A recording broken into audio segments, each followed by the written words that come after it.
Կանաչ քաղաքաշինության շնորհիվ Հայաստանը կդառնա էկոլոգիապես կայուն երկիր, քաղաքաշինության կոմիտեն Կորեայի էկոնոմիկայի և ֆինանսների նախարարության և Ասիական զարգացման բանկի հետ համատեղ մեկնարկում են Հայաստանի կանաչ քաղաքաշինություն, էներգոարդյունավետության զարգացում շենքերում ծրագիրը։ Վերջի տարիներին բավականին մեծ ծավալի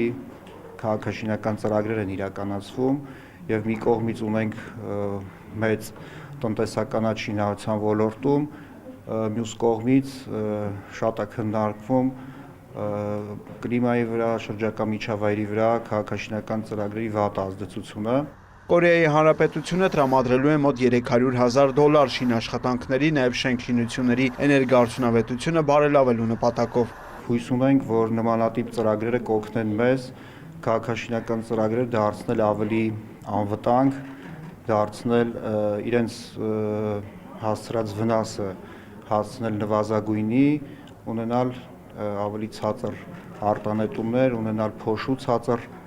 մակարդակ Երևան քաղաքում և ողջ Հայաստանի Հանրապետության տարածքում։ Փորձագետների խմբի ղեկավարի խոսքով ծրագիրը հնարավորություն կտա կորեական լավագույն փորձը փոխանցել հայ գործընկերներին, զգալի աշխատանք իրականացնել օրենսդրական դաշտում։ Մենք անցել ենք այն ճանապարհը, ինչ հիմա դուք եք անցնում, եւ հուսով ենք, որ ծրագիրը կօգնի, որ էներգոարդյունավետ շենքերն ու շինությունները Հայաստանում զգալի ավելանան, ոլորտը զարգացում ունենա։ Հայաստանը շենքշինությունների, էներգոարդյունավետության և օդի աղտոտվածության հետ կապված զգալի խնդիրներ ունի։ Ուստի Ասիական զարգացման բանկի համար նման ծրագրերի իրագործումն առաջնահերթություն է։ Կորեացի փորձագետներն այս տարի Հայաստանի կանաչ քաղաքաշինության վերաբերյալ համապարփակ ուսումնասիրություն կիրականացնեն, կկազմեն զեկույց, որում կսահմանվի էներգոարդյունավետության ոլորտի հետագա բարելավման և զարգացման հիմնական ուղենիշները։